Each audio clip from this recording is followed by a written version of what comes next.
vivimos en un mundo en el que yo creo que por primera vez en la historia hay más escritores que lectores, ¿no? Todo el mundo tiene su blog, todo el mundo tiene su cosa, ¿no? Nuestra experiencia en la radio, que han pasado por más de 200 colaboradores por allí, ¿no? Pues es que todo el mundo llamaba y decía, oye, que es que en mi programa hay un minuto de silencio al final, no sé qué ha pasado técnicamente. Es decir, todo el mundo se escuchaba a sí mismo y apenas escuchaba a los demás, ¿no?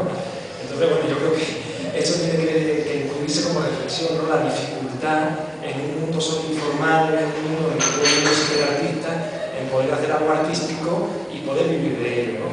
Pero bueno, si uno aplica cierto sentido del humor, pues se da cuenta que, bueno, pues que no hay apoyo, pero que no lo pasa por bien. No añadiría nada más porque, o sea, en mi caso es puramente pues, de autogestión, hay apoyo de la gente, siempre. O sea, nosotras al final lo financiamos con una especie de fiesta artística, por así decirlo, idílica artística, y gracias a esa fiesta autogestionada podemos subvencionar el papel, que es lo costoso, ¿no? Pero vamos, o sea, tampoco hemos buscado el apoyo de institución porque ya perdía un poco de efectividad. Bien, y ya por último hago una pregunta, yo creo que lo damos ya por concluido. Me gustaría saber también cómo en este tipo de prácticas, ¿no? cómo veis vosotros procesos como la apropiación, el fake, la cita o el propio remake, que están muy de moda ahora también, desde el punto de vista conceptual, como procedimiento, como instante de creación. Es algo, yo diría ya, muy natural, muy cotidiano también.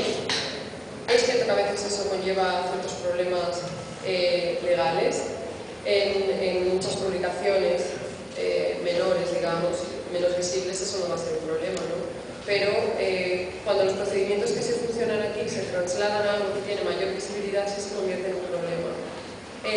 ¿Cómo entendéis eso? ¿Lo entendéis como procedimiento, como algo de lo que se puede prescindir, o entendéis que es algo que forma parte de una manera de generar discurso, de producir discurso, y que eso supone que hay todavía un sector de la sociedad que no sabe ver esas prácticas de la manera que debería, que reclaman, o que simplemente pues, es algo que hay que esperar a que cambie, tenga su lectura y que se siga haciendo de manera libremente abierta en espacios de autogestión, autoedición, etcétera, al margen de a lo mejor pues, un público mayor?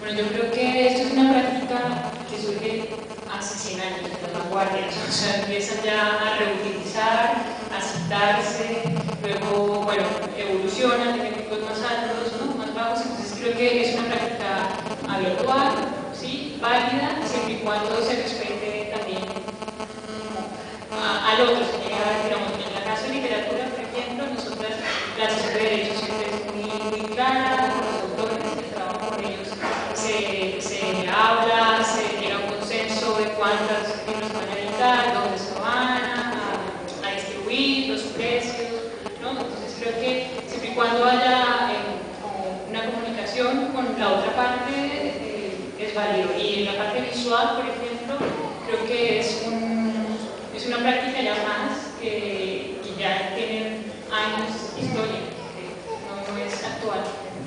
No quería decir que fuera actual, pero es verdad que ahora parece que hay otro debate sobre estas prácticas, quizá de manera un poco más conceptual, no lo sé, pero sí me llama la atención que en ciertos círculos se puede convertir en un problema cuando en otros es justamente eso, algo tan habitual al que no se le da importancia, que no se pone ni un límite, o sea, es una posibilidad más de creación. Sí, yo creo que bueno, la figura del autor también ha sido ya, o sea, ha sido muy debatida, ¿no? ¿Quién es el que firma? O sea, ya no sé si es tan importante la firma, entonces creo que hay como sí, es verdad que está el debate, pero creo que es una práctica válida, siempre y cuando, insisto, se respete, no cruzar límites cuando otra persona sienta que has como manualizado tu trabajo.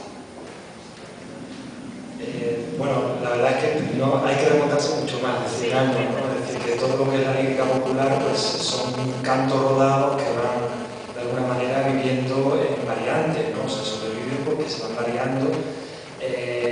Lo que yo sí creo que hoy hay más conciencia teórica, quizás porque los académicos han puesto un poco poco en la lupa, y también porque vivimos un momento de crisis de la autoría, ¿no? Es decir, que se cuestiona el tema de la autoría. Yo creo que al final siempre hace falta un autor, alguien que formalice algo, ¿no? Que nadie crea de cero y que luego los abusos se suelen producir un poco entre los que están arriba y los que están abajo. Es decir, si eres cantante y haces una canción plagiando a Bob Dylan, pues todo el mundo va a saber que has plagiado a Bob Dylan, no pasa nada. Bob Dylan lo hacía también en su momento, cuando salía y tal, y lo sigue haciendo, ¿no?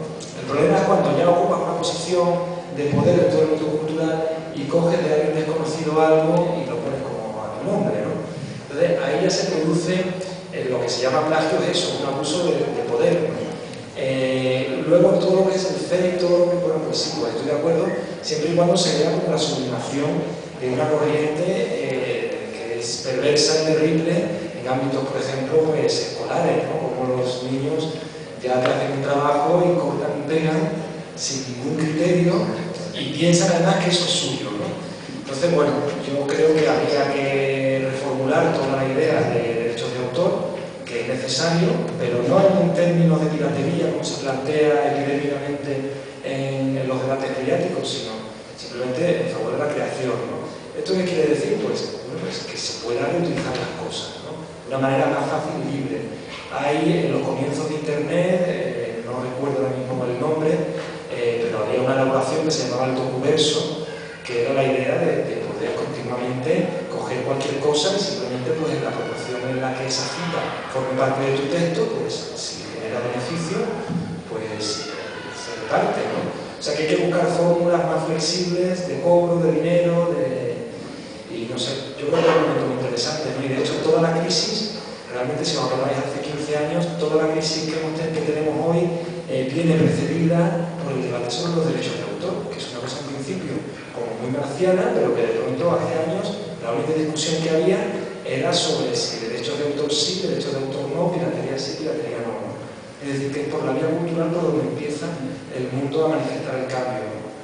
Yo solo diría una cosa también, que es verdad que con las nuevas tecnologías se ha puesto un poco de manifiesto otra forma de relación con el legado cultural, que yo entiendo lícita, y entiendo que vosotros también lo consideráis algo lícito, que es que cada uno cuestione su genealogía cultural, su propia genealogía al margen de lecturas historiográficas, que es algo que sirve, pero que no tiene que ser, creo yo, un límite a la hora de generar un discurso partiendo de eso de una u otra manera, ¿no?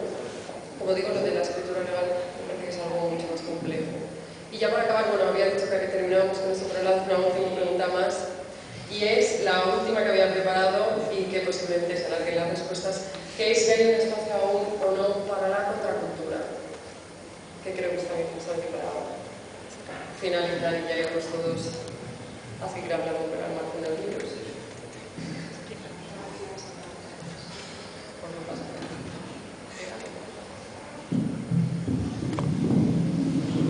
Si hay espacio para la contracultura todavía, sí, hombre, actualmente en esta mesa, ¿no? Quiero decir, no hay que, mira, a veces lo más cercano, lo más cotidiano es lo que tenemos más próximo a nosotros es la clave del asunto, ¿no? O sea, nada más mirar los proyectos que tengo a mi alrededor y me quedo absolutamente fascinada. Claro, por supuesto que hay espacio para la contracultura, si no se han visto no estaría aquí, o un formato como el estado mental que va cambiando y va evolucionando, lo que parece absolutamente necesario, o la reinterpretación del material y ecología del cartón, sí, por supuesto. O sea, y solamente digo esto, pero añadiría todo lo que son inclasificables, sí. O sea, la contracultura forma parte de la cultura, ¿no? O sea, a todo este régimen de dominación siempre le va a venir un régimen de resistencia y por volver otra vez lo de la resistencia, conviven de manera igual. Bueno, yo creo que la pregunta también habría que preguntarse si hay espacio para la cultura, ¿no? O sea, todo está tan quizás solo si de la contracultura ahora. Claro. Yo creo que vivimos en términos culturales, por el impacto de las nuevas tecnologías, la cultura del micronicho, ¿no? O sea, ya no hay una cultura, o sea, sigue habiendo una cultura dominante, pero ya no es tan aplastante, ¿no? Te ves en música, en tendencias, cómo la gente se ha hiperespecializado, ¿no? Yo soy no sé qué, de una forma que hasta hace poco era un poco impensable, ¿no? O sea, que la cultura de los friki y lo extravagante ha triunfado, ¿no? De forma que